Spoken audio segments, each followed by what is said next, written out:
ಹೊಸ ರಕ್ತ ಗುಂಪಿನ ಐತಿಹಾಸಿಕ ಅನ್ವೇಷಣೆ. ಕರ್ನಾಟಕದ ಕೋಲಾರದಲ್ಲಿ 38 ವರ್ಷದ ಮಹಿಳೆಯಲ್ಲಿ ಅಪರೂಪದ ಕ್ರಿಬ್ ರಕ್ತಾಂಶ ಪತ್ತೆ. ಕೋಲಾರ ಜಿಲ್ಲೆ, ಕರ್ನಾಟಕ. ಇತಿಹಾಸದಲ್ಲೇ ಮೊದಲ ಬಾರಿಗೆ ಹೊಸ ರಕ್ತ ಗುಂಪು ಪತ್ತೆಯಾದ ಮಹತ್ವದ ಘಟನೆ ಕರ್ನಾಟಕದ ಕೋಲಾರ ಜಿಲ್ಲೆಯಲ್ಲಿ ನಡೆದಿದೆ. ಹೃದಯ ಶಸ್ತ್ರಚಿಕಿತ್ಸೆಗೆ ದಾಖಲಾಗಿದ್ದ 38 ವರ್ಷದ ಮಹಿಳೆಯೊಬ್ಬರ ರಕ್ತದ ಮಾದರಿ ORH ಸಂಕಲನ ಎಂದು ತೋರಿಸಿದರೂ ಲಭ್ಯವಿರುವ ಯಾವುದೇ O ಪಾಸಿಟಿವ್ ರಕ್ತದ ಘಟಕಗಳೊಂದಿಗೆ ಹೊಂದಿಕೆಯಾಗಲಿಲ್ಲ. ಈ ಅಸಾಧಾರಣ ಬೆಳವಣಿಗೆಯು ವೈದ್ಯಕೀಯ ಲೋಕದಲ್ಲಿ ಮಹತ್ವದ ಸಂಶೋಧನೆಗೆ ನಾಂದಿ ಹಾಡಿದೆ. ಈ ಪ್ರಕರಣವನ್ನು ಬೆಂಗಳೂರಿನ ರೋಟರಿ TTK ಬ್ಲಡ್ ಸೆಂಟರ್ಗೆ ಮತ್ತು ನಂತರ ಇಂಗ್ಲೆಂಡ್ನ international blood group reference lab IBGRLಗೆ ಕಳುಹಿಸಲಾಯಿತು.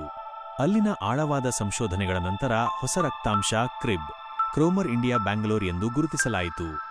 ಶಸ್ತ್ರಚಿಕಿತ್ಸೆಗೂ ಮುನ್ನ ಪ್ಯಾನ್ ರಿಯಾಕ್ಟಿವ್ ರಕ್ತ. ಸಾಮಾನ್ಯ ಹೃದಯ ಶಸ್ತ್ರಚಿಕಿತ್ಸೆಗೆ ಅಗತ್ಯವಿದ್ದ ರಕ್ತದಾನ ಪ್ರಕ್ರಿಯೆ ವೇಳೆ ಆ ಮಹಿಳೆಯ ರಕ್ತವು ಲಭ್ಯವಿರುವ ಎಲ್ಲ O ಪಾಸಿಟಿವ್ ಘಟಕಗಳ ಮೇಲೂ ಪ್ರತಿಕ್ರಿಯೆ ತೋರಿಸಿತು. ಅಂಕಿತ್ ಮಥುರ್ ಅವರ ಪ್ರಕಾರ ಅವರು ಪ್ಯಾನ್ ರಿಯಾಕ್ಟಿವ್ ಶ್ರೇಣಿಯ ರಕ್ತವನ್ನು ಹೊಂದಿದ್ದು, ಇದು ಎಲ್ಲ ಮಾದರಿಗಳ ಮೇಲೂ ಪ್ರತಿಕ್ರಿಯೆ ನೀಡುತ್ತಿದೆ ಎಂಬುದನ್ನು ನಾವು ಕಂಡುಕೊಂಡೆವು. ನಾವು 20 ಕುಟುಂಬ ಸದಸ್ಯರನ್ನು ಪರೀಕ್ಷಿಸಿದರೂ ಯಾರ ರಕ್ತವೂ ಹೊಂದಿಕೆಯಾಗಲಿಲ್ಲ. ಅದೃಷ್ಟವಶಾತ್ ಯಾವುದೇ ರಕ್ತ ವರ್ಗಾವಣೆ ಇಲ್ಲದೆ ಶಸ್ತ್ರಚಿಕಿತ್ಸೆ ಯಶಸ್ವಿಯಾಗಿ ಮುಕ್ತಾಯಗೊಂಡಿತು. ಇಂಗ್ಲೆಂಡ್ನಲ್ಲಿ ಕ್ರಿಬ್ ರಕ್ತಾಂಶ ಘೋಷಣೆ.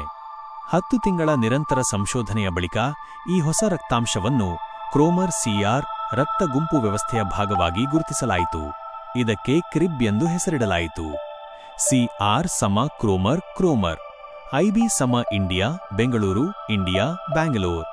ಈ ಮಹತ್ವದ ಅನ್ವೇಷಣೆಯನ್ನು 2025ರ ಜೂನ್ ತಿಂಗಳಲ್ಲಿ ಇಟಲಿಯ ಮಿಲಾನ್ ನಗರದಲ್ಲಿ ನಡೆದ 35ನೇ ISBT ಪ್ರಾದೇಶಿಕ ಮಹಾಸಭೆಯಲ್ಲಿ ಅಧಿಕೃತವಾಗಿ ಘೋಷಿಸಲಾಯಿತು.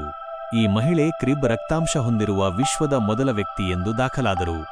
ಅಪರೂಪದ ರಕ್ತ ಗುಂಪಿಗೆ ದಾನಿಗಳ ನೋಂದಣಿ ಡೋನರ್ ರಿಜಿಸ್ಟ್ರಿ. ಈ ಮಹಿಳೆಯ ಪ್ರಕರಣದ ನಂತರ ರೋಟರಿ ಬ್ಲಡ್ ಸೆಂಟರ್, ಕರ್ನಾಟಕ ರಾಜ್ಯ ರಕ್ತವರ್ಗ ನಿರ್ವಹಣಾ ಮಂಡಳಿ, ICMR ಮುಂಬೈ ಮತ್ತು ಅಂತರರಾಷ್ಟ್ರೀಯ ರಕ್ತವರ್ಗ ಸಂಸ್ಥೆ ಜೊತೆಗೂಡಿ ಹೊಸ ಅಪರೂಪದ ರಕ್ತದ ದಾನಿಗಳ ನೋಂದಣಿಯನ್ನು ಡೋನರ್ ರಿಜಿಸ್ಟ್ರಿ ಪ್ರಾರಂಭಿಸಿವೆ. ಭವಿಷ್ಯದ ಚಿಕಿತ್ಸೆ ಮತ್ತು ಶಸ್ತ್ರಚಿಕಿತ್ಸೆಗೆ ಹೊಸ ಆಯಾಮ.